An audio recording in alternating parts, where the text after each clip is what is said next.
Nicole here. And Marmar. Say hi, Marmar. Come back in frame. Hi, Marmar. Are you too short to be in frame? Okay, then let me fix that. Ugh. Oh, okay, that's better. Hi, Marmar.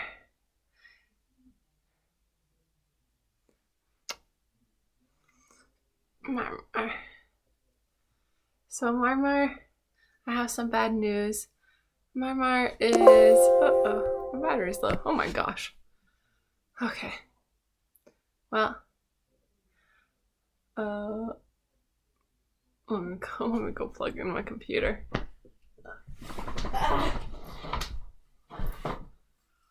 Okay. Hello. I can't do it. Excuse the jostling. That's not very nice. Okay, yeah, that's good. Okay, so Marmar, as you can see, is sniffling around. Where are you? I have some bad news about Marley. He has a tumor we found out this week, and it's right below the last 3 vertebrae, and it's pushing down on his colon. The first sign, so for any dog owners, I think it's useful to know. First sign for this one was he didn't go poo for 3 days. So we took him to the vet, and it was, what you got there? It was sad. I cried. But now we have him on a special diet, and I've been taking him for 4 walks. So really getting in our steps, me and Marley. And his fur feels so soft with the new diet. So he's on canned food, and he's taking special dog medicine to keep his bowels, because it's like a bottleneck. So you gotta make sure that everything can go through smoothly. So he's on a special diet now. The vet said that he has weeks to months to live. Marmar, come here. Come here, baby boy. He's very high energy still. Look how cute he is. He is the cutest. Everyone loves him. I love taking him to out and about around the city because people always smile at him, and it's nice, and everyone is just in love with Marley. Everyone, including me. I love Marley too. I love him quite a bit. I see him exploring. Where are you going, Marley? Are you smelling around? Ah, Marmar. Yeah. So we had to decide whether or not to do surgery on my baby boy, and we decided not to. He's 11, so that played a factor in our decision for sure. And yeah, I don't know, dogs are so like unconditional love, and you learn it's like such a strong bond. So Marmar, my baby, and he is my baby, he really is. Marmar, my baby. So I'm going to continue to give him the best life that I can, and that is the plan.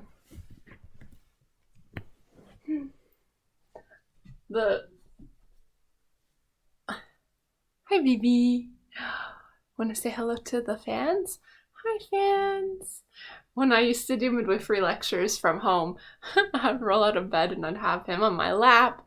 And when he gets very fluffy, he looks just like a teddy bear.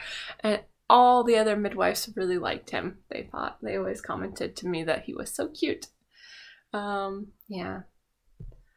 Okay, so as promised, wine night. Gotta have some wine on a Saturday. It's a Saturday right now as I'm filming this. So, Saturday nights are pretty chill. Pretty good, you know? I get to sleep in tomorrow. You want to go on the bed, Marmar? Yeah, you want to snuggle?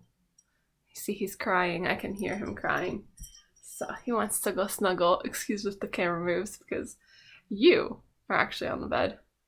And now Marley's going to be. You want to go snuggle? You want to snuggle, my baby? Okay, come here. Come here, baby boy. Ready? 1, 2, 3, up! Okay. Oh, he unplugged the computer. That's Marley. We named him, actually, this is interesting. We named him after Marley and me the movie. So indirectly, he's named after Bob Marley. But similar to that movie, Marley was super hard to train, and he was super hard to train.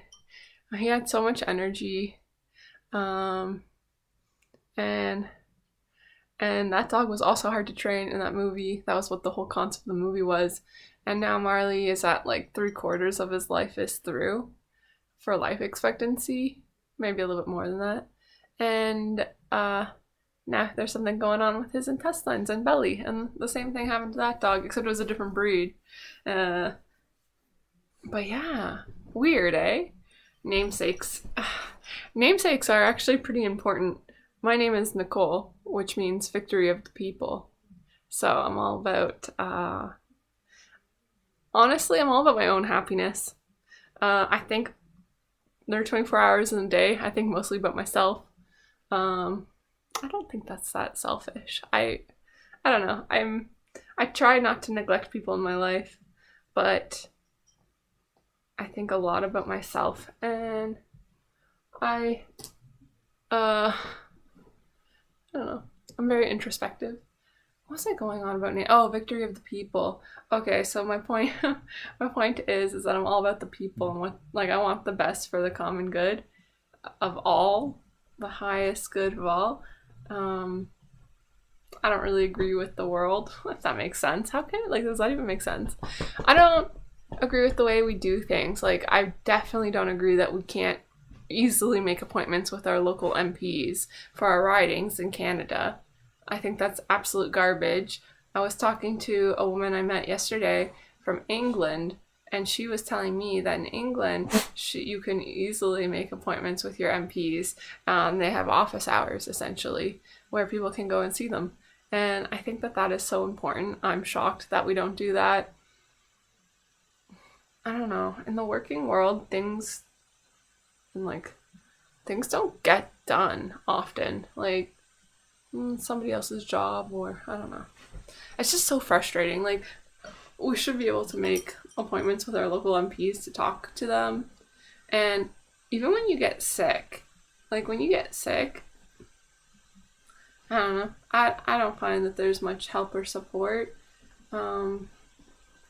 Depending on the illness too. Some illnesses we know a lot more about, or I don't know, like, but I don't know. Just when you get sick, it's like you get trapped in your body. Scary stuff. Scary stuff. I had a rough week, as you can tell. Man. And then, what else happened this week in the news? Oh. I'm still kind of shocked that we even talk about gun laws and abortion laws and, like, that kind of stuff. I don't even think is important at all. Like, yeah, personal agency. So what, if I'm all for improving if I'm all for personal agency, wouldn't that make me for access to guns? But it doesn't. I don't know. That's not common sense.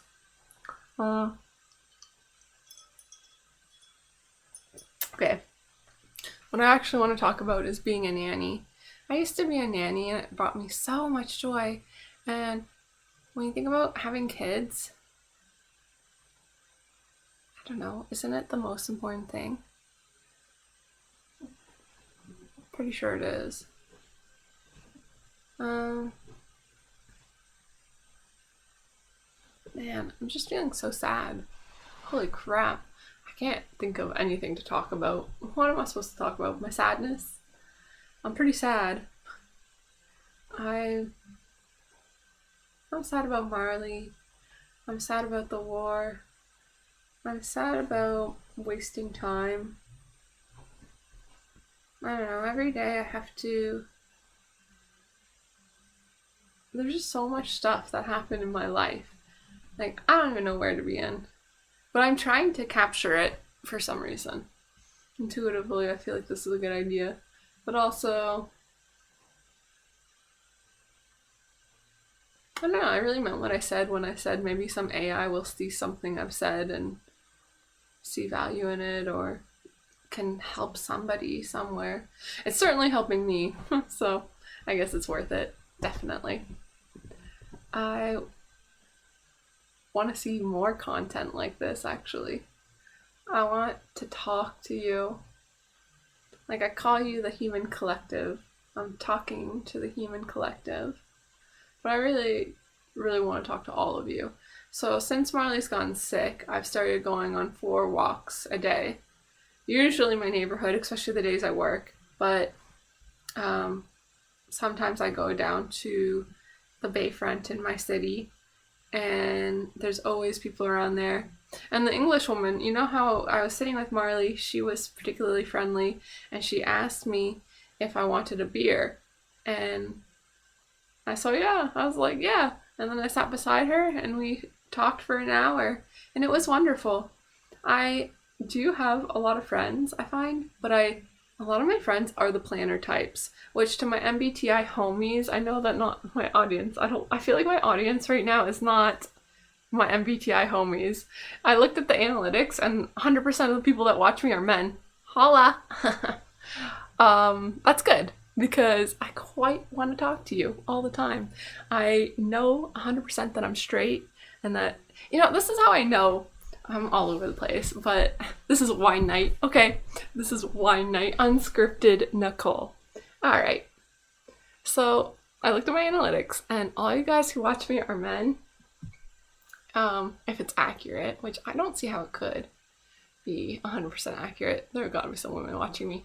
And I think that that's perfect because I am straight and I'm single. This is like one of those, in the 80s when they had those VHS tapes of the dating shows, and there'd be the men and be like, I like dogs. If you smoke, do not consider me. Like if you smoke, you could consider me, although I don't want to smoke. And I think I have an addictive personality, whatever that means. Like, I think when it comes to addictions, yeah. I think most people have addictions. Like, most people are addicted to their phones. Most people are addicted to caffeine in North America. What are my addictions?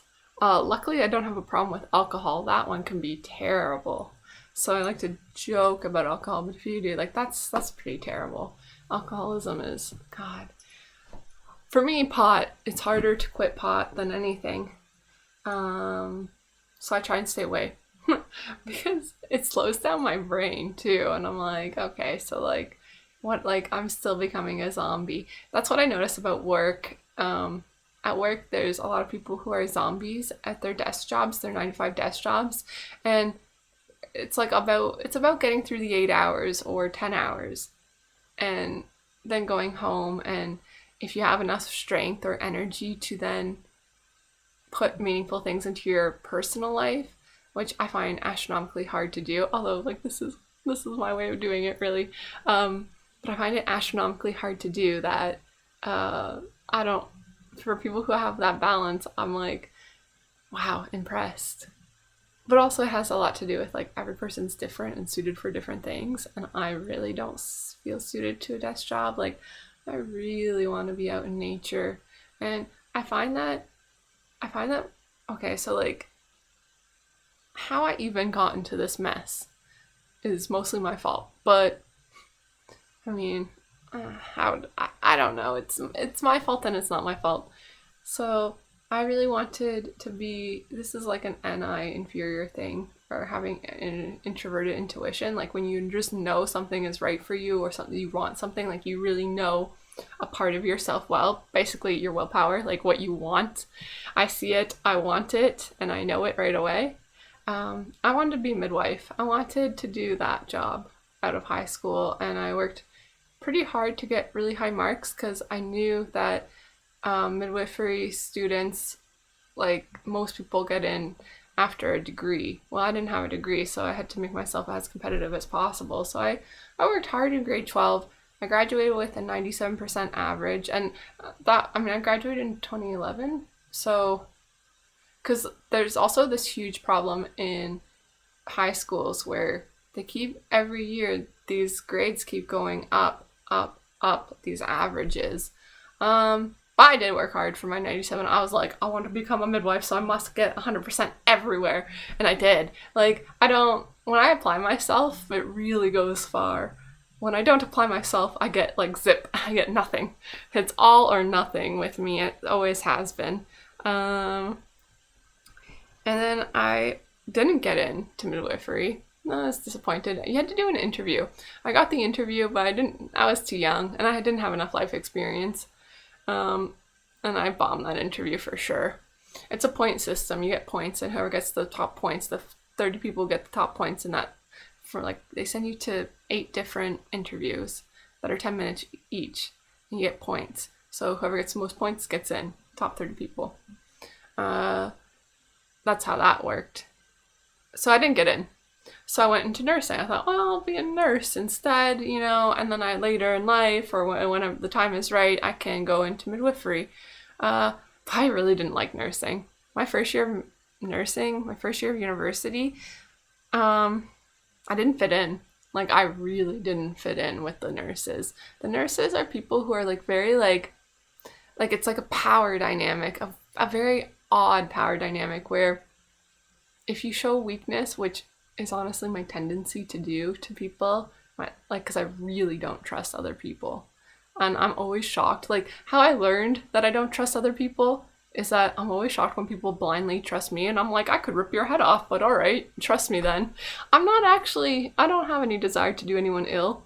So even my enemies, I actually don't want to hurt. To my enemies, I mostly just want to see all of us heal. Enemies, people who did me wrong. And people I did wrong too. I don't know. So nursing, it was this weird dynamic where if you show your weakness, but the truth about me is I like to kind of do that to test the waters, see what kind of person you are, how you'll treat somebody who appears to be shy and quiet, when in reality there's a lot going on with me that I don't know. I'm sad that I haven't shared most of myself with the world. I find that sad. I want to be me in every situation, no matter where I go. And it's not even, I don't think it's a low self-esteem issue. I don't even think it's a fear of what you're going to think about me. It's more I really don't trust you, so why would I show you me? I don't trust you with my art. Yet I'm showing you a piece of my art right now. But sometimes it's easier to be naked in front of strangers than it is to be naked in front of people you know. And so I try not to think about actually who watches my videos, which I think comes across, know your audience. I do that the same with my comedy, my stand-up. I have delivered some gems, some absolute gems in real life. But to the wrong audience. Well, sometimes I get the right audience, but it's luck, because I'm never thinking about my audience. I'm thinking about me 100% of the time. I'm I'm thinking about, it's not that I do it consciously, but I'm how can I entertain myself?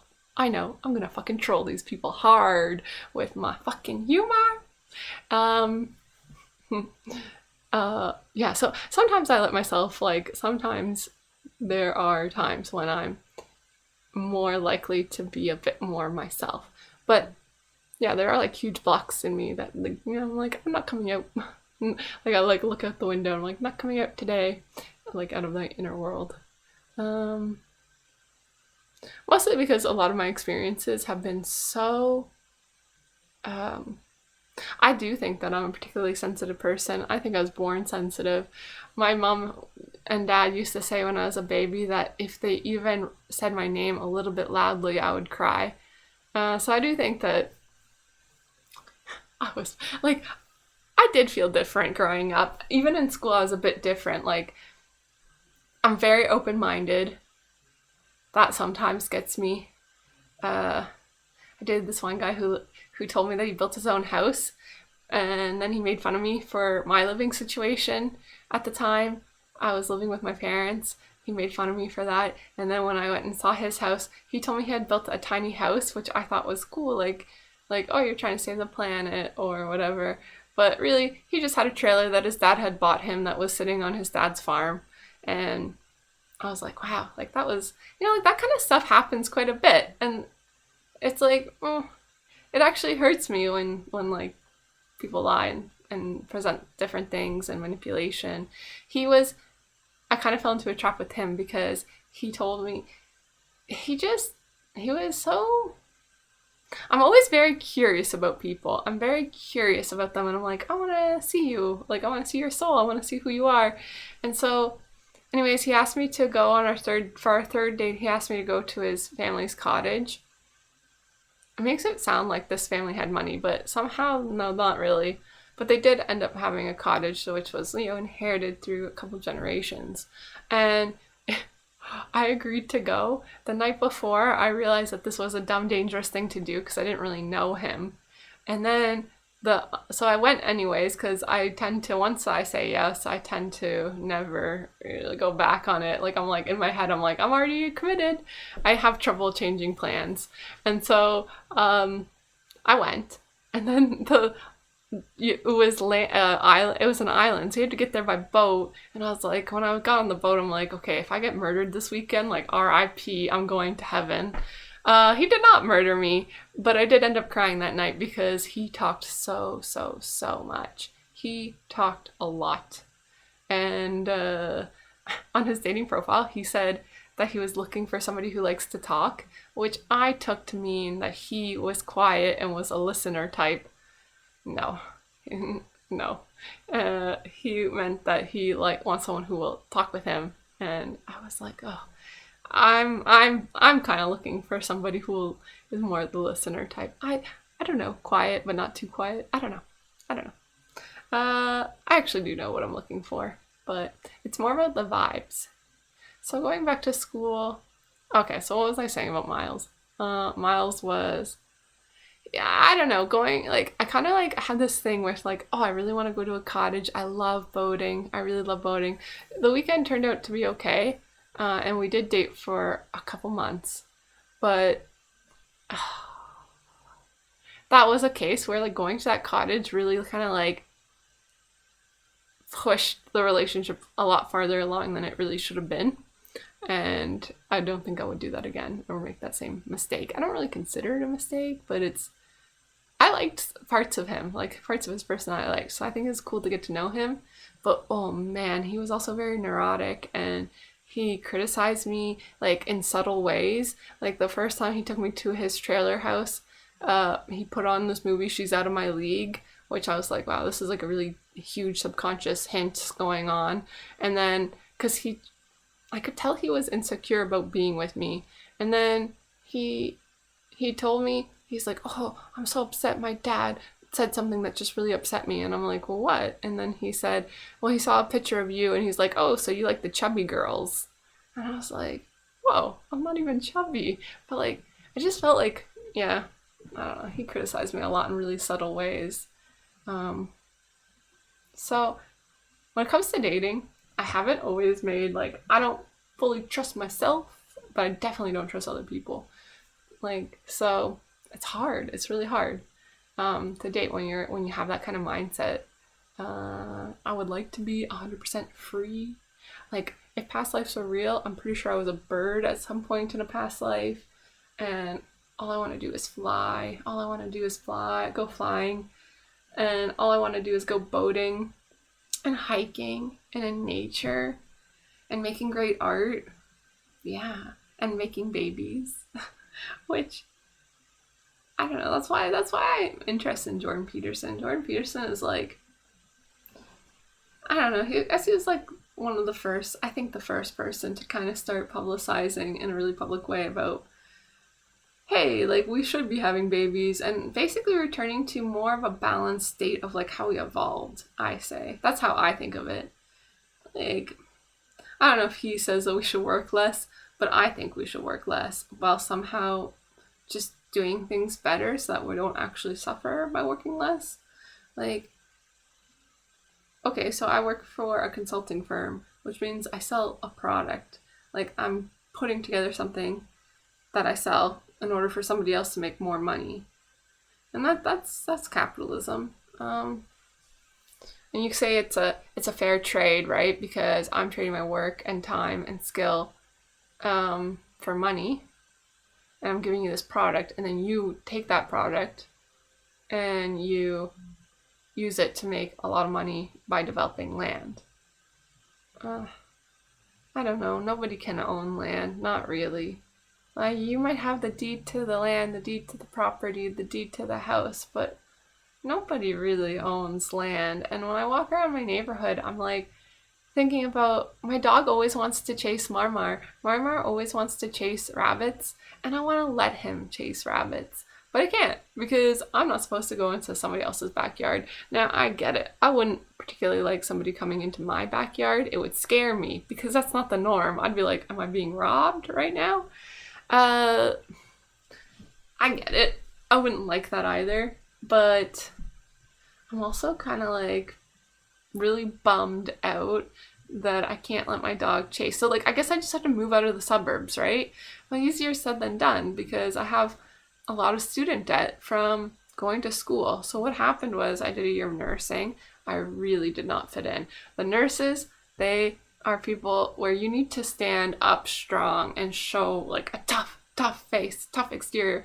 But usually that's not really my MO. My MO, based on my past and things that happened to me, is more to show you my weakness to get a sense of you really quickly so I can decipher really quickly whether you're safe enough to trust you or not.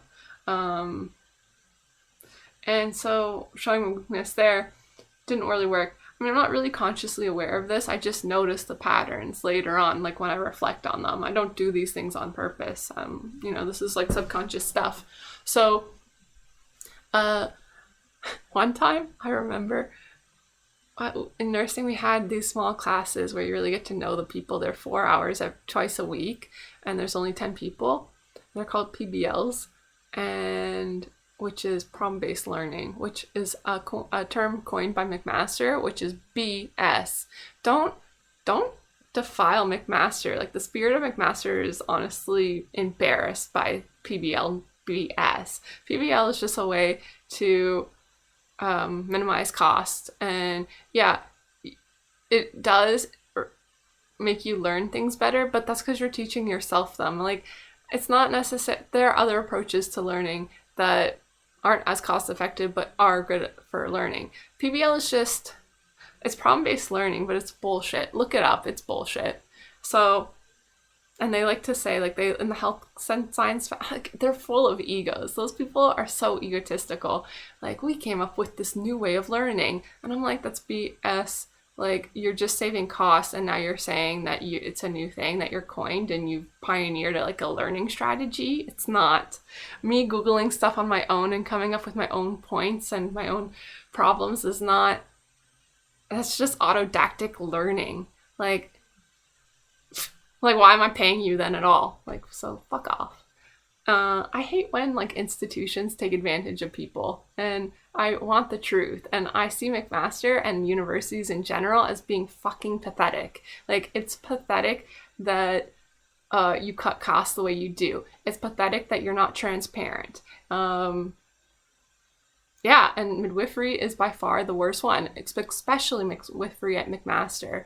Like, that program is really bad. It's so bad that I know I would not accept a midwife if I was pregnant delivering a baby. I would take a risk and go for a gynecologist or an OB.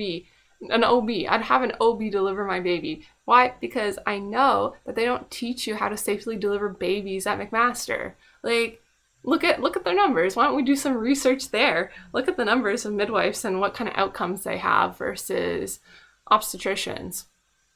I'm not for obstetricians. I'm for midwifery doing a better job at teaching, which is what those students pay you to do. Midwifery has an astronomical potential to be so good for the community, but it's a wasted potential, and it's because McMaster wants to make money. And the health science faculty fosters bullying on all levels, and it's on all levels. It's staff versus staff, staff versus student, student versus student, student versus association, staff versus association, association versus association, partners versus partners, or people who are and there are people who are making money. Like the system in and of itself is not a good system.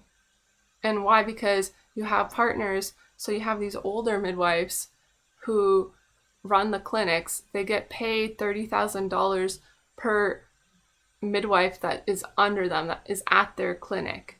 So the government doesn't want more clinics, which means that these clinics have more and more midwives under them. A clinic could cost $100,000 to $150,000 to run. That's medication that they have to store, all their equipment that they need to store, the rent for the space, and then the salaries of the people there working there. Okay, so like, no, it's not the salaries of the people working there. That comes from somewhere else. It's not that. Sorry, it's not that. But it's the other things I mentioned. And so it costs $100,000 to $150,000 to run a typical clinic in the GTA.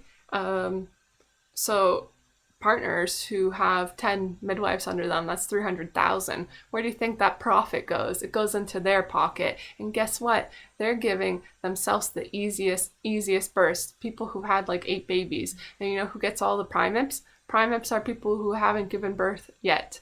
And it takes way, way longer. Like, that is usually the longest labor that you're ever going to have is the first baby. 20 to 40 hours. That goes to the young midwives. So young midwives burn out really quick. They don't get treated well. They're not protected in any way. And also, people are really mean. Like, really, really mean there. To themselves, to one another. Girls used to roll their eyes at me constantly for asking questions. My preceptor, that was the midwife who was supposed to teach me how to be a midwife, she yelled at me constantly for asking questions. Like, if I asked, how do I do this? Or where should I go to look up this information? Stuff I'm supposed to know. She would be like, you should already known that, and then walk away. So, you know, it's a terrible place to be. And I think that should be exposed. So now I'm exposing it to the human collective there. Now, of course, I have my own experience. Like, don't just take what I'm saying and be like, well, yeah, midwifery is awful. But, like, look into it for yourself if you can. Ask around. Like, there's a huge number of midwives who aren't midwives anymore. And there was a midwife who tried to make a Facebook group. She made a Facebook group for unemployed. She said unemployed midwives, right? And then the Association of Midwifery, which is the Association of Ontario Midwives, AOM, they said that we had to have a modulator who was part of the AOM in that group. And I'm like, what the heck? There's control and influence, and this is like just bad manipulation and people not doing their jobs. And I didn't learn it. Like, there was a pharmacology professor who used to read poetry to us in her class, and she was incredibly emotionally manipulative, where she'd be like, you guys are doing so well, to cover up that she wasn't teaching us anything and she was doing a really bad job. But she used to say it all the time, wow, I'm so proud of my students, they do so well. But she wasn't teaching us anything. And that hurt us, because then when you get out there in the real world, you need to know that information. You need to know about pharmaceuticals that I'm prescribing to people, obviously. So, yeah, based on my experience, I don't think, and I could go further. I mean, I had really high marks, but I did get the dean of midwifery threatened to expel me because my preceptor wrote a letter where she had recorded everything I said to her and had written quotes from, like, I knew she had started recording me. I didn't know at the time that she was doing that, but I knew when I read the letter that she had written. So at the end of my placement, she wrote a letter with quotes for things I'd said months prior to that letter being sent, word for word. And I remember, like, as I'm reading this letter, I'm like, yeah, I did say that. But things taken out of context, misconstrued, to make me look incompetent and unprofessional. And then the dean of midwifery's response to that, instead of trying to figure out what happened, asking me, said that they were going to expel me. So what I did was I responded to that letter, and every single thing she said about me, I responded to and explained my side of the story. And then I sent it to everyone in the health science faculty, everyone that worked there. So, I mean, I guess I didn't do it purposely to destroy the dean's reputation. I did it to expose how badly students are treated in that program. And students aren't disposable. Learning should be a safe space. Yeah, it wasn't a safe space for me to be. And so intuitively I was like, I want to be there. But when I got there, I quickly realized that I don't want to be there. Life isn't for things like that. Life is for being enjoyed and learning and growing. If you're not learning and growing in a safe way, it's like, and if you're not enjoying it, wow. So, yeah, that happened in midwifery. I'm not telling this story in chronological order, by the way, because in between that I did an engineering degree, which I loved. I really loved, and at McMaster as well. And that was a really excellent experience. So McMaster for engineering was great. McMaster for midwifery was awful. I imagine most of my viewers are not actually thinking about doing either or both, but if you're considering doing a double degree of engineering and midwifery, well, you could just drop the midwifery because it's not very good. And it was expensive, very, very expensive. So now I have a lot of debt, a lot of student debt, and I don't regret doing the things I did. Like, I got to deliver babies. I have that skill set now. I know about pregnancy. I really did my research if I ever get pregnant. But if I don't get pregnant ever, then it's like, well, fuck. What was that for then? How will I use that information? To post a YouTube video where I tell people, hey, midwifery is not so good? Like, it's not. And yeah. Man, it was a rough week though. It really was for me. But I was always planning on talking about midwifery and university and how, when you're taking a test and it's Scantron, right? That's because there's thousands of students. How can you possibly mark all those exams, all those midterms? But it comes at a cost to the student as well. Like, do you really think that multiple choice testing is useful as writing a written test? For learning purposes, like testing is for the benefit of the student. It's not to get the credential, which is how it seems to be played in university settings. Testing is for the student to see, hey, what do I know? What don't I know? Let's find out. Okay, I'm not going to look at my books or notes and I'm going to try and see how well I do. Okay, so now I know exactly what I know, what I don't know. Can you really get a good sense of that through a multiple choice exam?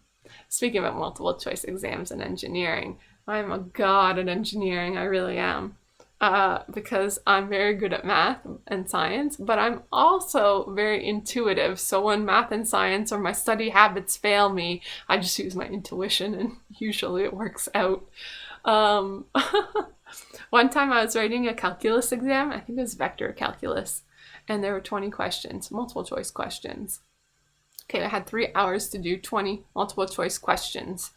And I was in the zone. Like, when I do exams, I used to love it. It was an adrenaline rush because I would get in the zone. Like, all that exists is me and my exam, and that's it. And I don't even think about it as an exam. I'm just solving problems. Like, I enjoy it. So anyways, I was in the zone, and all of a sudden, the invigilator is like, okay, half an hour left. And I was like, half an hour? What the heck? It had felt like 5 minutes had passed to me. Like, I literally was like, I thought 5 minutes had passed, but 2.5 hours had passed and I only solved 5 questions. So, yeah, I was working too slow and I was like, oh crap, I have 15 more questions I have to answer. These questions you can't do that quickly. Like, it took me 2.5 hours to do, so that's half an hour per question. It took me half an hour to answer the question.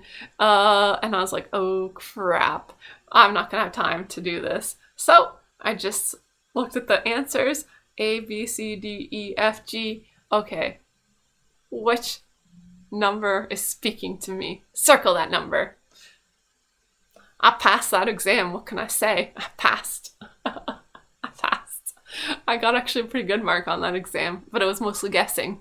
So yeah, that's not to say I'm a bad engineer. Just because I happened to get lucky and pass my vector calculus exam does not make me not deserve my credentials. But yeah, credentials, the whole thing. Credentials, like, credentials is another secret key, but it's the opposite of a secret key. It's like an evil secret key because you have to have the credentials to do this job. That's a money-making scheme. Like, fuck these pyramid schemes.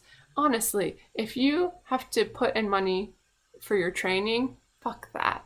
That don't make sense. Like, education really should be free, okay, to the older generations, and the older generations know this. Like, I was talking to my uncle. I have a great uncle. He's very old, and he was like, I have no idea what's going to happen to the young people. I worry about it all the time. And I was like, that's nice to hear from you, because I also worry about it, and I'm dealing with it right now. So like 30-year-olds living with their parents, that's all over the place. That's happening all over the place, which is a barrier to starting your own life and your own family. And how many men have I met who spend all their free time playing video games? I mean, come on. The analytics did say that most of my audience is male. So like, fuck, come on. And I'm like looking at this and I'm like, where are like I don't know. Where is everyone?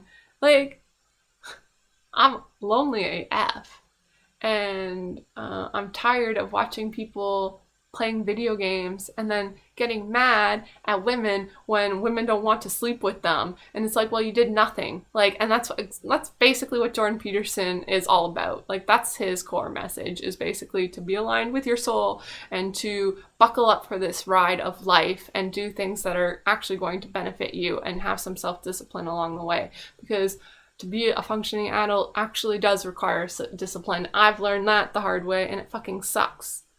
I mean, if I could not, like, can I not just be boating and flying 100% of the time? I can't boat and fly at all because I can't afford it, and I don't have any rich friends anymore. I used to have rich friends. So if I come off as like, oh, this bitch is rich, well, not me, but I certainly had some friends who are rich, and I don't know, maybe in a past life I was fucking Marie Antoinette. Maybe. I also feel like maybe I was Hitler in a past life, and Jesus. Am I crazy? Who knows? But maybe I'll have another drink. Yeah. I actually did I did a solo mushroom trip. I did like 4 milligrams, which was quite high dose of these mushrooms, and I don't really go in with expectations in most things in my life, actually, but I guess like somewhere along the line you figure out that, oh, I did have an expectation, because what happened was I took the 4 milligrams of mushrooms and I was ready for my spiritual journey to arrive, and I was, I don't know, I guess I was expecting rainbows everywhere, rainbow fractals all over the place. But what I got was swastika fractals. I had swastikas flying all over this room you see. There were swastikas everywhere. And then there was some black and red. And I was like, what the heck? And I'm like, uh-oh, am I about to get scared? Is this about to go like to a bad place? And I was like watching these swastikas flying around my room. And then I felt an intense feeling of being Hitler while giving a speech. Like, I felt as though I was Hitler giving a speech, and really felt like I was hyped up on amphetamines, and I just really felt like I was Hitler. And then I came down from that. I didn't find it particularly scary. I was shocked. I was like, well, like I had been meditating, and I'm like, where's the spiritual journey? All I had was like just this Hitler. I had not been watching World War II documentaries. I had not been thinking about Hitler. I've done very little research on that part of history. Probably should do more history research, especially with what's going on in the world right now. I am concerned. Can you see it in my eyeballs? I am concerned. Don't go fight in a war. Be a pacifist. Make art, not war. Like, really do that. Physically do that. Physically draw a picture. Physically make music. Physically act in a play. Physically make art. I really think everyone needs to do that right now. Like, if we all just were like, hey, we're gonna make art. I don't mean like for a living. Like, I mean like, it's like when you go to yoga and like we're all doing the child's pose at the same time because the instructor is doing that and we're all following the instructor. Okay, like, Let's all just make a drawing right now. Let's all make a doodle and then we can post it to our Instagram and be like, this was the doodle I made. Our collective doodles. Please make art, not war. Be a pacifist. Like, it is not okay to kill somebody in any situation ever. But then, like, your instincts kick in, like self-defense.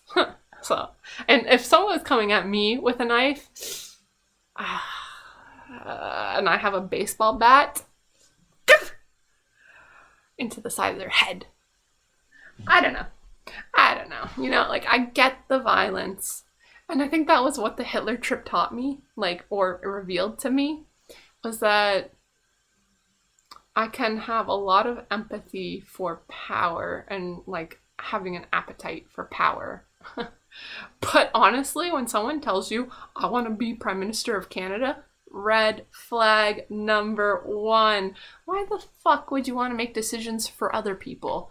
Like, why the fuck would you want that? I don't want to make decisions for other people. However, I also have looked around and watched the world since I was born in 1993 get worse and worse and worse in Canada. And I'm watching slowly my world falling apart around me. And I'm thinking to myself, holy fuck, I really should do something about this. Climate crisis, war, inflation, all our social shit, like not having enough money for decent healthcare. You know that our healthcare isn't decent when going to the fucking hospital is dicey as fuck because you might get a bed sore and die. Like, come on. Am I being that exaggerational? I don't know if that's a word, but it should be. Am I being exaggerational now? I don't think so. I think you should avoid going to the hospital if you can help it. For pregnancy, yeah, that's fine. You'll be okay. But, like, you don't want to be at the fucking hospital, and it's going to be boring as fuck, right? You're bored sitting there trying to heal. Is that the right environment to actually optimize healing? No, it's not. You know it's not, because you're a human, intuitively, instinctually. Like, what do you need to do to heal? Feel it. Like, be in a good setting to heal. A beautiful setting with trees and nature. Not freaking, like, sterile. Well, it should be sterile as well. That's important as well. But it should be comforting and beautiful and a community with community values. Not like, oh, we lost the patient and now that patient had been sitting hours without food and water in the hallway on a gurney. Like, that kind of stuff. And I'm not blaming any nurse or anyone. I'm blaming how we divvy up money. Can we forgive our debt? Like, Ontario spends more money on the interest on our debt than on anything else. Can we have our debt forgiven? And not just Ontario's debt, student debt forgiven. And I don't care about those fuckers who are going to say, but I just finished paying off my student debt, so that's not fair. Fuck off. You can fuck your fucking self off. Fuck off. Like, seriously. And I've heard that from my friends. So sorry if anyone actually watches this video 48 minutes in and hears me saying that and you know you said that to me. Yeah, my reaction in my head was, fuck yourself, you're dumb and you're stupid. And you are, if you think that. Like, not to help your fellow man because, oh, I did it. I paid off my student debt, so you should be too. Or, no, the world is not all equal for everyone. And like, some parents buy their kids Teslas and other people take the bus. Okay? So fuck off. You can fuck yourself. Like, honestly. There are some dumb shit, and that is one of them. Yeah, we should forgive student debt. Why? Because we have the millennials can't afford to rent a 1-bedroom apartment by themselves.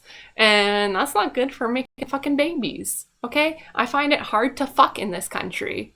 I find it hard to fuck in this country. And it's getting harder to fuck in the US as well. You want to know why? Because stupid people want to take away access to abortion. Yeah, you're stupid. You're being stupid. God, maybe I really shouldn't post this. Like, this is me being mad.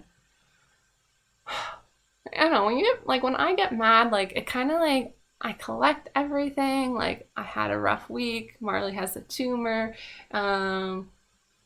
Other things happened that were really rough to deal with. Yeah, I want to be kind to other people.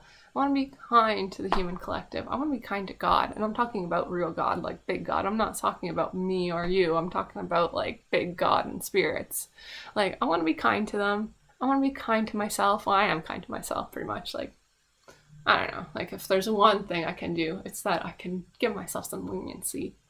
And, yeah.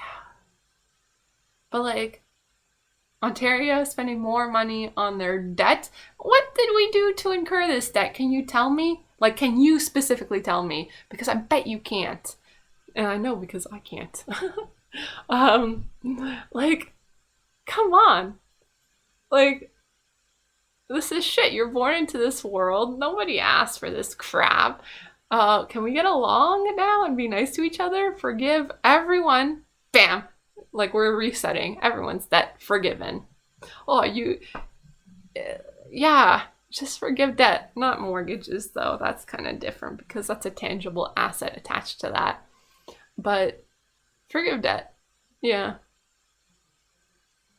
And also, what's this with interest rates? Like, you borrow money, now the interest rate is going up, and now you owe more money, and like, no wonder people are depressed. No wonder people have anxiety. You can't talk to your local MP because they're fuck all, probably flying in their fucking flying private jet to their cottage to go fuck you with your tax money. Like, and Justin Trudeau is not talking. Like, everything he says doesn't mean jack shit. And the world is falling apart. So, what, you want nuclear warfare? Is that what you want? No one wants that. I obviously know you don't want that. You want a fucking stupid world where you have to get stupid credentials that don't actually prepare you to do the job that you're meant to do, that you want to do. That's dumb. So that somebody else can make money? When you're a businessman or a businesswoman or a business person and you are selling a product that is not actually useful, that's unethical as fuck. And these institutions are selling products that are not useful. You know what university is useful for? Having a fucking good time and having a community. That's what university is useful for. But in terms of making you a better employee, it's jack shit not true. Nope. I could learn everything. I've learned everything I need to know on the job. So, and that's true. Everyone says that. So, just what was the point of my debt? To crush me? To keep me trapped in a job I don't like? I think that we just need to forgive debt. Like, if the Canadian government can convince our creditors to forgive us, then they can then forgive the debt that we owe to the Canadian government. See, I have a plan. I have a tax fucking plan. I have a budget. That's my plan. And it's like, how do we get more money? Okay, I know how we get more money. We get more money by spending less money on places and things we don't want to spend money on. Okay, debt, our interest payments. I don't want to pay that. All right, we can stop paying that and just have it forgiven. And I don't know, like, do we owe that money to China? Everyone owes money to somewhere. So like, what, China owes money to this person owes money to that person person owes money to us, we owe money to Canada. Wait, that's us. We owe money to China owes money to Japan owes money to Korea owes money to Russia owes money. I'm making all this shit up, like, but like, what the fuck? And like, if any economist ever sees this and is like, whoa, Nicole really doesn't understand. I don't really understand economy stuff very well, but that's not the point. I mean, the point is what the general public believes and thinks and how that is manipulated and used. That's what I understand. And I'm fucking frustrated. Like, god damn. Fuck. Don't pee on my leg and tell me it's raining. And I'm frustrated about heartbreak. Like, have I been treated well by men in my life? I don't know. All these things are connected somehow. No, I wasn't treated well. In fact, you know how I was introduced to the world of dating? I dated a psychopath. No, he wasn't a psychopath. He was a sociopath. I dated a sociopath for 5 years, which I actually think says a lot more about me and what I can withstand when you're dating a sociopath, and in fact, actually a lot of sociopaths that do date people who are very empathic. Empathic is just, like, oh, I, wasn't held enough as a baby, so now my brain is super wired to respond to danger and threats. And so that's basically geared me up to, number one, like I can control my emotion, like to extreme degrees. And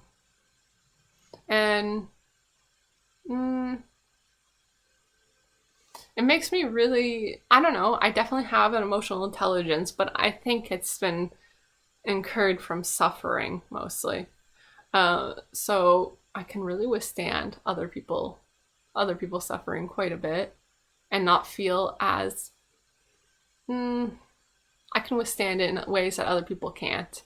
Other people get so uncomfortable, I don't know, and they don't know what to do, but all you have to do is just sit there and listen. Mostly. Anyway, so, like, and like, I've been with people who are pretty upset and scared and yelling and, just,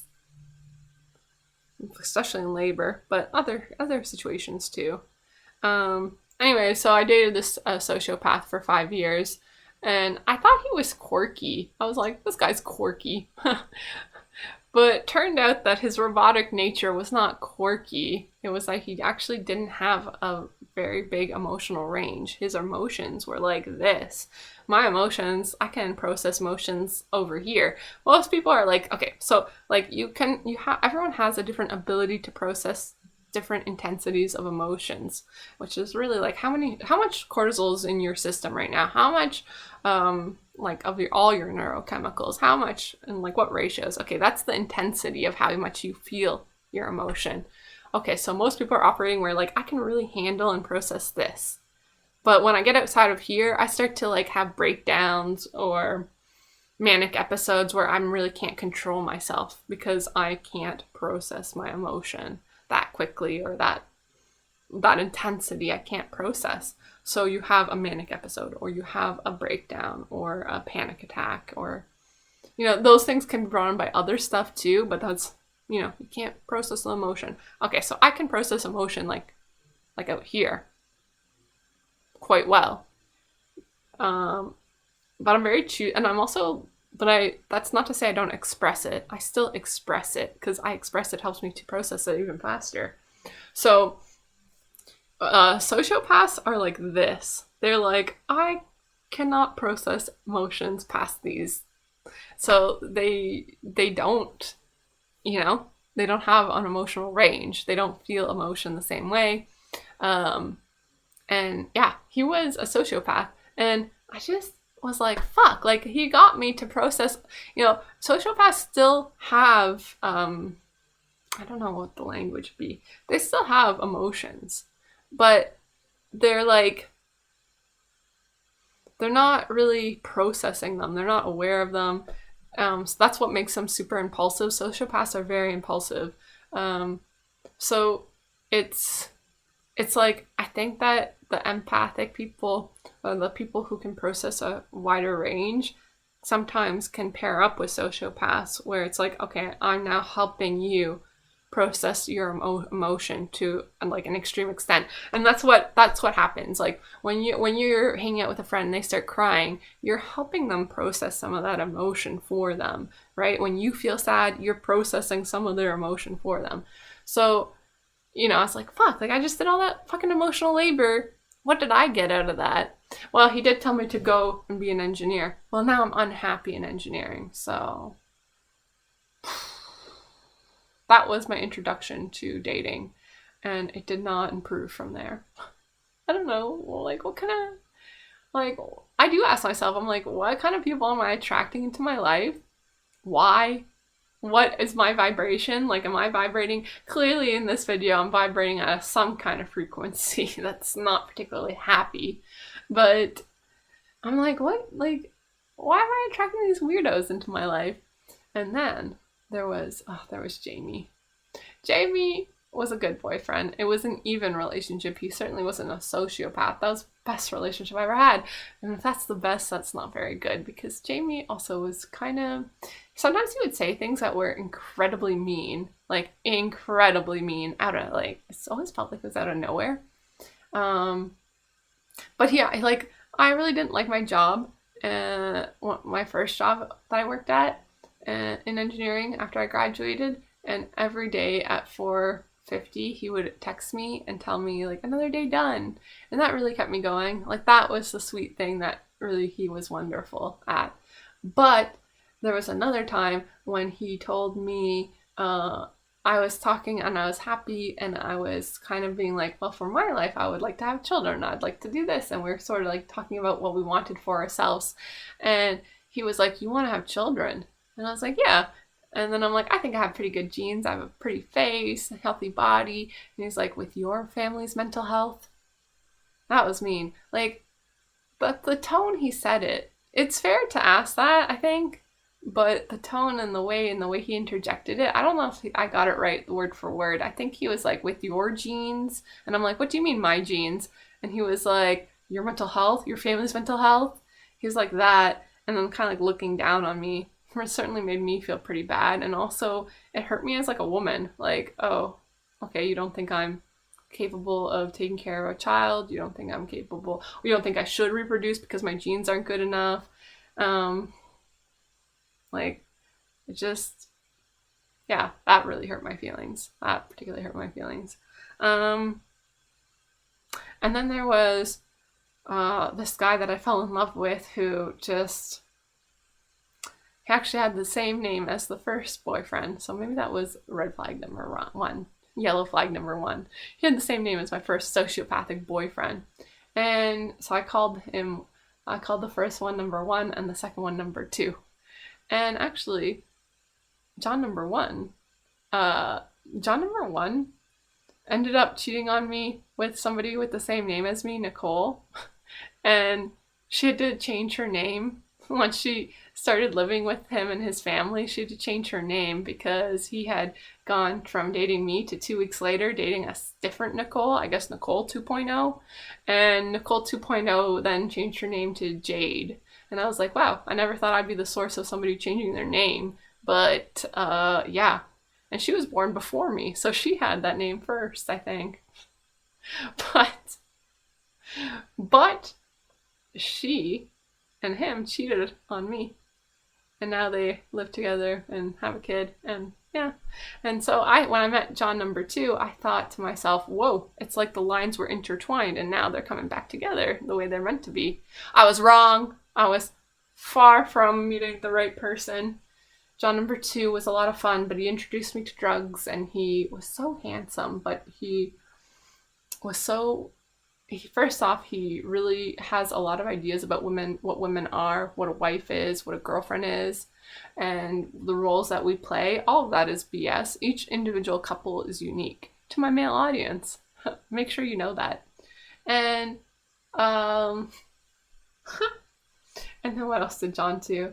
Oh, John just did a whole bunch of illegal stuff, and some of it was really evil, and I don't know, everyone in his world sees him as good. Like, and he's named after Jupiter, which is, Zeus and being this powerful, good entity. But actually, I found that I'm the one who embodies what he is sort of getting the credit for, and I just don't understand that. Like, and also I fell in love with him, and then I realized very quickly that my love was poison to him. So if he sees this, because I watch tarot video cards, and I don't know, sometimes I wonder, like, who is watching these videos? Sometimes I do wonder if people from my past watch them. So if you're watching this video, what do I think of you? Yeah, I know your potential. Your potential is awesome. But you don't always choose to live in a way that's aligned with who you actually are. Just like I don't always choose to express myself openly with other people. You don't either. So I guess that's why I fell in love with you. It's like looking in a mirror at myself and I fell in love.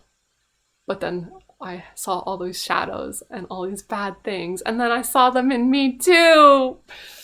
Ah! It was so incredibly rough with John number 2. He was the devil, and I even thought maybe God was mad at me for sleeping with the devil. He was just me. John and me, we were the same. Sometimes that happens where, like, you sort of recognize that you're bringing something out in each other. And I do like to think about the subconscious. And I'm like, well, we just mirrored each other fucking hard. And we did. And I saw that I was incredibly selfish and conceited in the same ways that he was incredibly selfish and conceited and arrogant. I was the same in all those ways too, just a different expression of it. And I think I get away with it more than he does, but he certainly gets away with other stuff that I don't get away with. And because he's a man and I'm a woman and whatever. But yeah, that was the worst. And then since then I've had, I don't know, a series of people, but nobody has stuck, and nobody that I even remember. Miles was really the latest one that I remember, but Miles wasn't serious. So I've never been serious about somebody since then. So heartbroken, I guess, but tired. And I'm tired of things not working out. Things not working, like every direction I look, speaking about being Hitler from a past life, like Hitler was like, at a point where he's like, you know, he's controlling Germany and he's like, holy crap, I'm fighting on all fronts. You know, he was fighting on all fronts, and that's one of the reasons why they lost, thank God. But I'm like, I'm looking at like life now and I'm like, utter chaos in all directions. I'm fighting on all fronts. I'm fighting on all fronts. Love isn't right. Men and women, the dynamic is awful, even if you're married. I mean, I don't even know that many people, like, I don't know that many. There must be people who are healthy and in healthy relationships. I don't know where those people are at, but I'm going to tell you, I don't know that many people who I'm jealous of their marriage. No, I wouldn't want to be in that marriage. That's awful. There's toxic things there. Is that just the nature of being in a relationship? Because I haven't seen any good examples. And I'm an ESFP. I really need good examples to understand what the fuck is going on. Like, to be able to do it, to be able to follow it. I don't know. God damn, I've never seen a good example of a healthy relationship. So, like, my impression of what's going on in the world is not good. And then I'm like, I don't have a lot of hope for myself either. And I'm like, ugh. And then I've had personal really bad experiences. So there's a lot going against me in that realm. But I mean, obviously there's a lot going for me. I'm smart. I have skills. I'm pretty. So, but the world is full of emotional wounds that have gotten passed down, I think, from World War I and World War II. World War I was like the earth being shooken. World War II was another shakedown. I mean, World War III, we're not going to, like, I don't want to live through World War III. I never wanted nuclear weapons to exist at all. At all. And now they do. I mean, I don't know. Like, the Hitler thing comes up again for me. I don't actually know. I don't think I believe in past lives, but I'm not 100% sure. And if past lives are real, well, that begs to reason that Hitler is out there living his next life. I don't know, is Nicole like Hitler 2.0? I don't think so. I'm not evil. I certainly don't have anything against any Jews. That was all evil. So I don't see how I could be Hitler from a past life. But this version of me, Nicole McLean, is very interested in power. And so it makes sense that I would then look at Hitler and be like, like, what's going on there? Because it helps me to learn. Like, looking at extreme examples helps me to learn very, very, very quickly. Because then I can build a model for myself in my mind. And actually, that's my theory about MBTI. There's basically two types of people in MBTI. There's people who hate MBTI and are like, my personality can't be defined and it changes anyways. And then there's other people that are like, it's a model and your personality doesn't actually change. Your cognitive function order doesn't change in your lifetime. So I think the people that like MBTI are TE users, people who understand models. And the TI users are like, you can't define me. But the TE users are like, you don't understand how models work. Models are all about predicting things. And there's like people who don't get that. Those are TI users. Not to say that TE users don't have their downfalls. I have TI trickster, so yeah, I mean, I think a majority of the problems that I manifested for myself have to do with my shadow functions. Fate, as I would call it. Well, logically this happened, but I don't understand logic, so it was fate. Yeah, so my MBTI homies might understand that, and if you didn't understand that, then whatever. I don't know. MBTI is worth looking up, and it is fun, so have fun with it if you can, and then we could talk about it together. Yeah, oh, going back to my love life. Yeah, so it was actually pretty bad. And I do think that I'm posting this for a purpose. Like, it's data. You can collect data. Like, JP is all about what's happening with young women, and, well, he's about a lot more than just that, but it's like, I don't know. Like, I may be single for the rest of my life, which terrifies me. My parents are getting older. When they die, what the heck? Like, it will just be me and then the rest of the world. Because I don't feel well supported by my friends. Do I support them very well? I don't know. Probably not. So I'm isolated. I isolated myself in my snow globe reality. Yeah, this is a snow globe reality and a cubicle life. Unfortunately, it's a snow globe with cubicles in it. It's not like a ski snow globe. Like, if I could just live in a ski chalet for the rest of my life. And then any demon is coming into play here too, and it just is, I'm kind of aware of the problems, but I still don't know how to solve them. Yeah, so if I never have a child, if I never get married, man, I mean, what is my life gonna look like? Because I tried to manifest my soulmate in a different video, which you can watch from a long time ago, where I said I'm going to meet my soulmate in this life, I'm going to, you know, continue working on my political career, and like, how I feel so constrained. Like, I actually feel so constrained. I don't feel like I have a lot of power or agency, which is why I say that agency is so important, because it is. Like, I can't go buy a skidoo right now because it's just so impractical. All I want to do is go boating and flying and not have to have an endless treadmill of work where I feel guilty when I don't do it, even though I know deep down that it actually is meaningless. Because it's killing the planet, so it's actually not just meaningless, it's bad. And then I'm heartbroken from all the shit that happened between me and the men. And then when I got heartbroken from midwifery, I mean, that really was the icing on the cake. Like, I was kind of like, I knew I was going to go into midwifery at some point in my life, okay? But I was coming from being really mistreated by somebody I loved, who I probably shouldn't have fallen in love with. But you can't always control that, and there were reasons I fell in love with him. He has an internal child inside of him, just like me. But unfortunately, we are living in our shadows, where we are both Peter Panning so hard. So that's, you know, out the window, not really a possibility, because I do want to have a kid. So better stop Peter Panning. Unfortunately, he's not going to stop, so I'm just going to find somebody else, which is the right thing to do. But when I look around, all I ever see are Peter Pans, because I'm a fucking Peter Pan. And you know what?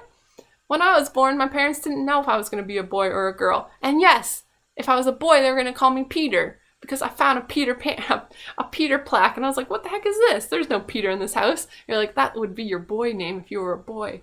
And I'm like, now I'm like looking at my life and I'm like, well, I Peter Panned hard, so predicted even my birth. Like this one Peter Pan. I am Peter Pan. I really am. Peter Pan is fun. I'm not fun. But Peter Pan is also moody. And Peter Pan is a child, an eternal child. And I looked at that other eternal child and I was like, I'm in love. You know, it was my own arrogance that made me fall in love with him. Like, what the fuck kind of craziness is that shit? I grew up on fucking Disney thinking that's, I don't know, that some giant bear monster, half man, half bear, was gonna kidnap me to his giant estate in Versailles, and we were going to live our friggin', like, I don't know, what's that word? Something syndrome? Not Down syndrome. God damn, it's the one where you fall in love with your kidnapper. Like, could you imagine how sweet that actually would be, Beauty and the Beast style? Like, you get kidnapped, but you get to live in a giant ass castle where all your needs are met, and you have a community of things around you. Well, they're mostly spirits that could make inanimate objects move, but still, that's pretty cool. And you had horses, and you had beautiful clothes, and you had really good high quality food all the time, and you had to deal with this moody ass beast man who's mad because he's all hairy and beast man, and you're just like, okay, I have to deal with that, but also I get all these perks. Do I really want to be a sugar baby? No, I don't want to be a sugar baby. I wanted fucking Versailles. I wanted a castle. I will only do that if you have a castle in France. If you have no castle in France, then you can fuck off. Don't kidnap me. Unless you're like John Kramer, because John Kramer, I think I could save myself by getting John Kramer to fall in love with me. If John Kramer kidnapped me, I think I could survive by making him fall in love with me. I'd be like, I would just show my cutest smile. I would show him my intelligence, which honestly, I haven't done a very good job on this channel of actually showing you my intelligence, but fuck it. You could think I'm dumb, fuck it. But John Kramer's gonna know I'm smart. I would put the effort in for John Kramer. And for those of you who don't know who John Kramer is, I'm talking Saw fantasy. I have fantasies of being kidnapped by John Kramer. Now, I would never want this to happen in real life because John Kramer doesn't exist in real life. If it's not John Kramer, I don't want it. Okay, copycat, no thank you. I like thinking about John Kramer. I like thinking about the engineer in him. And like, honestly, John Kramer, the character of John Kramer from the Saw series, is the serial killer from the Saw. Like, he's the main villain. He's an engineer! He fucking forgot to go to the ethics class. Engineers take an ethics class where they learn they're told very clearly, never design anything that is meant to hurt another person. I guess weapon manufacturers, those people get away with it, but everyone else, don't do it. Okay, so John Kramer missed that day. He skipped one too many classes. He was like, I don't need to take ethics. I already know. Well, no, he didn't, because he ended up being a serial killer. So then he used his engineering skills to kill people. I can't. Like, I can't even. That's Hitler. I mean, like, come on. That's some Hitler vibes there. Fucking shut. Like, the Germans are crazy, and I know I have German blood in me, and maybe that's where that trip came from. But I'm processing it. Like, I'm still processing all of that. It's a wild ride. I mean, I'm not even upset by that, like, because I'm Nicole McLean, you know? Like, if past lives are real, it doesn't matter what happened in your past lives, because you now. But apparently some of this stuff comes up and like your subconscious is like, hey, remember that time when our soul did this? And I'm like, wait, what? Huh. I'm a good person, I think. I mean, the fact that I'm an honest person, You can definitely say that, Nicole, about yourself. You honest. You an honest person. Not that that actually makes me good, because honesty can be used in decisive ways too. And I'm an expert at it. One time I got called out, and when people call me out on shit that like I don't like think they're gonna call me out on, I'm always so shocked and delighted. One person, what did they say? They're like, what did Bailey say to me that one time? Well, he noticed that I control people and was like, do you actually mean that? What? No, what did he say? Oh, I really want to know what he called me out on. I was talking to him about something, and then he was like, do you see yourself as a kind and honest person? And I think I said, oh, like, I think so, yeah. And he's like, wait, do you ever think that you use it to trick people? And I was like, oh God, he's calling me out on my shit. Like, have I ever entrapped somebody? Yeah. I certainly hate when it's done to me, and I can feel it. Like, you know, when someone asks you a question, like, entrapment is actually kind of annoying, even though I sometimes resort to it. So, cognitive dissonance. I don't agree with it, but I sometimes will deploy that strategy if I want to. Oh, yeah. I'm not a perfect person. That's what I'm discovering. I made a lot of mistakes, and I've hurt people unintentionally, which I have regrets about. But there are some things I've done that were bad that I don't regret. So am I even good if I don't regret the bad things? Like Jesus came to this earth and he didn't sin. Nicole came to this earth, and not only did she sin, she enjoyed her sinning. I enjoyed the times when I sinned. Like, when I sinned on purpose, I enjoyed it.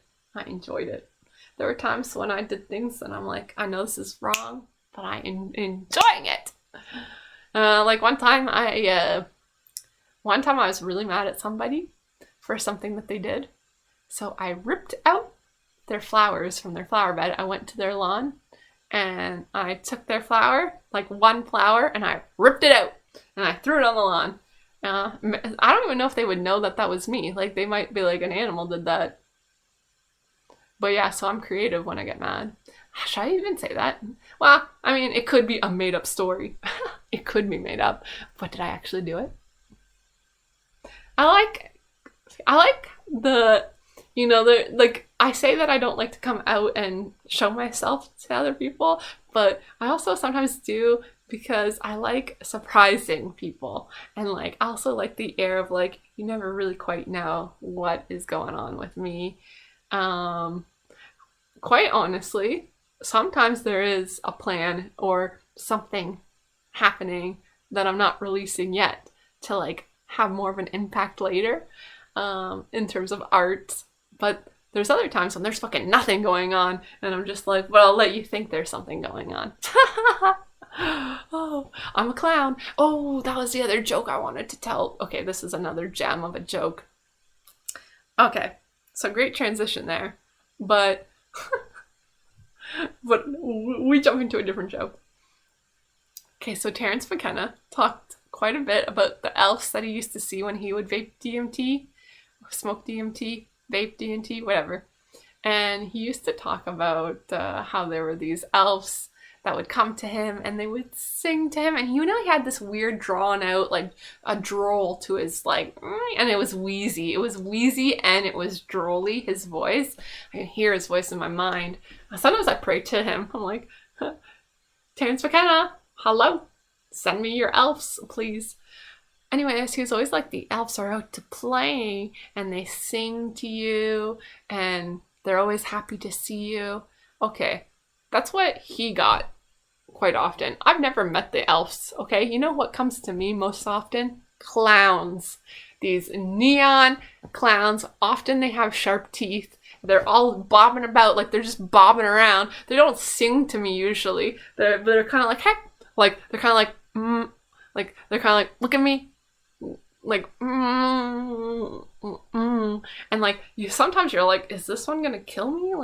Like when they're like, they're scary as heck, and they have like it's John Wayne Gacy's for me, like Terrence McKenna, he gets elves coming to him. I have freaking clowns, and they're scary clowns. clearly it's one of two things.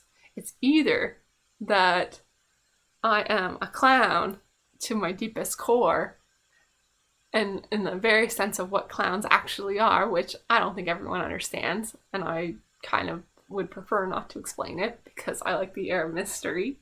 So I am a clown to my very core, and the other clowns in the spirit realms are like, hello, clown. Like, they're like kind of just like being like, hey, I see you. You clowning around. I'm clowning around too. You know? But the other possibility is that something about my vibration and like the negative things inside of me is attracting these evil clowns to me. Like Terrence McKenna attracted these beautiful elves that sung to him. I'm attracting these scary John Wayne Gacy clouds. What in the John Wayne Gacy is going on? I kind of think it could be both. Like, I'm definitely a clown to my core. But why the heck are these like, I want to see the elves too? Was Terrence an elf to his core?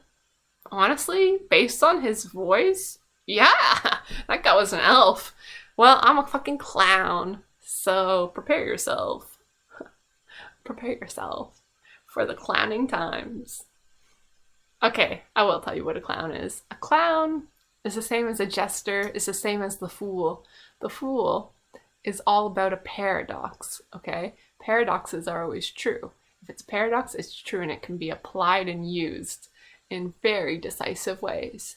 So clowns are paradoxes. They are both the fool who knows nothing, but the fool who also knows everything. The fool becomes the wisest of them all. The fool is the most powerful. Like, people don't understand this, and the fool doesn't even tell you, except I'm telling you now. But like, yeah, the cat's out of the bag. I'm sorry, clowns. Ooh. But yeah, the fool is the wisest character, the wisest archetype. The fool, the wise men, they're one and the same. They are a paradox. So the clown, how this manifests in the 3D, this world that we find around us, is that you have comedians who, in very funny ways that are attention grabbing, can illustrate points to other people that help other people understand stuff, right? That's comedy. That's comedy. That's what comedy does.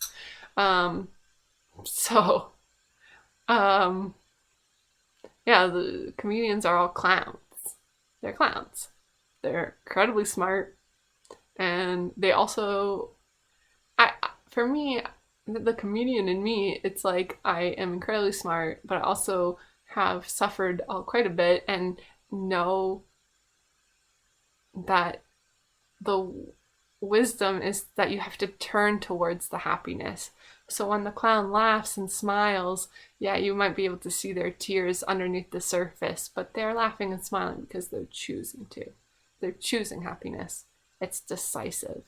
And there's a lot of wisdom in that. And the clown is inviting everyone to do that. That is why they paint the smiles so big on their face.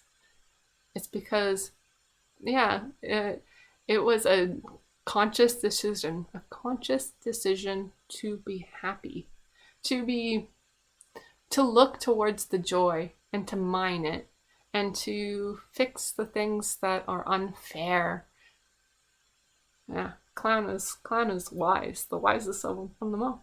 So, but these scary freaking clowns are coming at me all the time, and they're just like, we're gonna be freaking scary today. Maybe they're mad. You know, clowns can get quite angry. Clowns have a temper. Clowns are moody. They're a moody class to be around. But yeah, I don't know about John Wayne. Like, actual John Wayne Gacy, kind of, I don't think clowns are too happy about him. Like, he was painting those scary clowns in jail. That was freaking scary as fuck. Like that man knew how to be scary.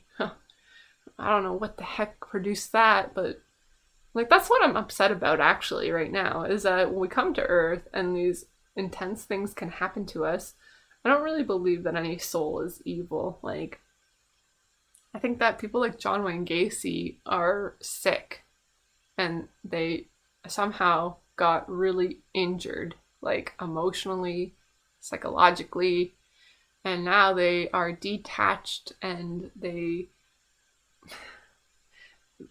I don't know, like there's these evil things that and evil energies. I mean, John Doe, like Jonestown. Don't want to do that. Don't want to Jim Jones myself, that's for sure. Don't want to Jim Jones myself. Don't want to Hitler myself either. So, fuck. I don't even know what to call this one. A hodgepodge? A hodgepodge of all my ideas. Yeah, but I really called out like some real people in my life. Well, what the fuck? I don't care. You deserve it. You've been called out. Yeah, I don't know if I could say anything to the people. I would talk to John 2.0 if I could say anything to anyone in my life or my past. And you know what I'd say to him? Is that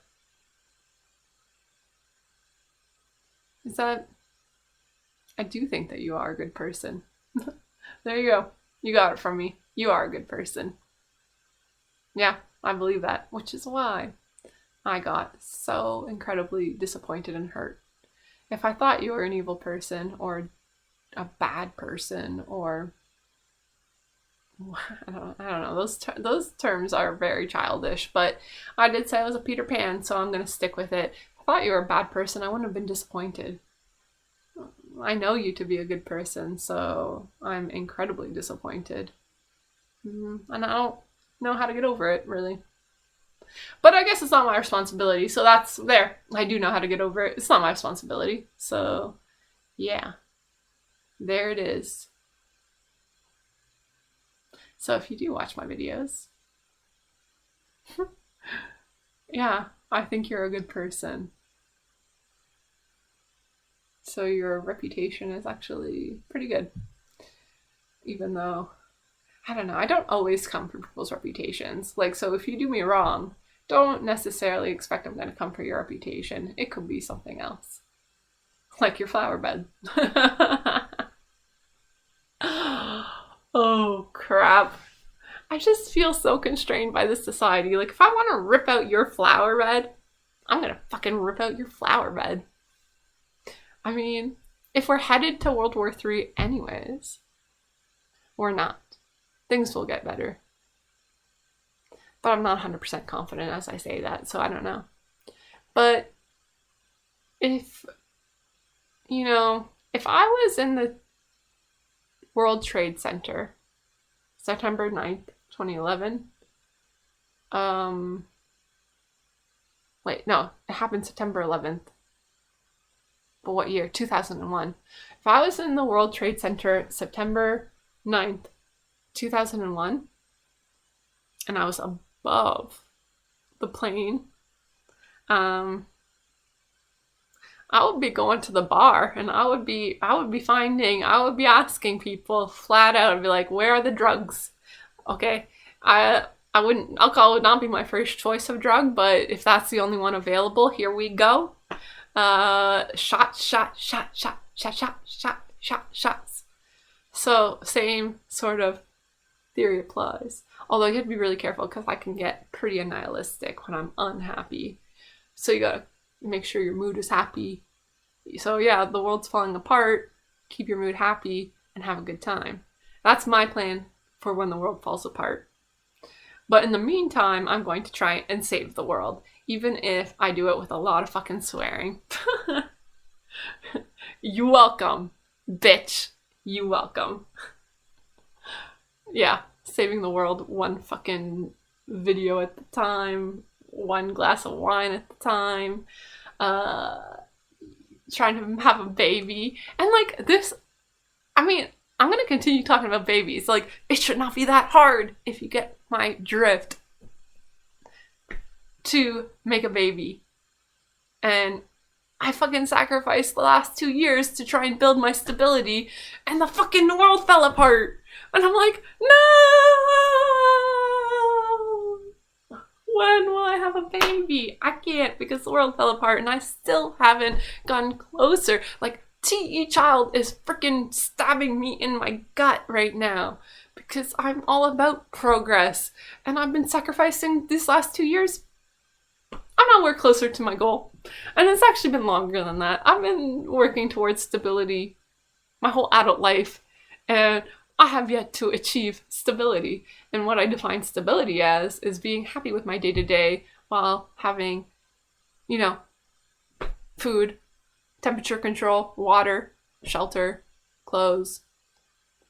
Well, I have clothes, so I don't need more clothes. So it's mostly food. Yeah. Like, minimize my expenses, tried to save the planet that way, sold my car. Now I take the bus. I don't consume a lot at all. Like, in terms of garbage, I produce maybe one full bag of garbage per month, maybe a little bit less than that. So I really don't consume a lot, and I don't even find it that hard to do. I don't know why everyone else is consuming so much plastic. I don't know. Like, I didn't purposely do that. I just don't produce a lot of garbage. Then, well, I don't have kids, so when you have kids, those diapers, you could always have reusable diapers, but then you're just like way more prone to diaper rash. So I don't know. I just feel like the whole, oh God. I just feel like the whole thing is kind of crazy. And when will things get better? Or how will they get better? Like, how do I fighting on all fronts? Like, obviously you need to like think about what you actually can control and what you actually can do. So I can talk about these things. I can put a spin on them. But I think we should just make like sustainable living cool. Like, it's cool to live sustainably.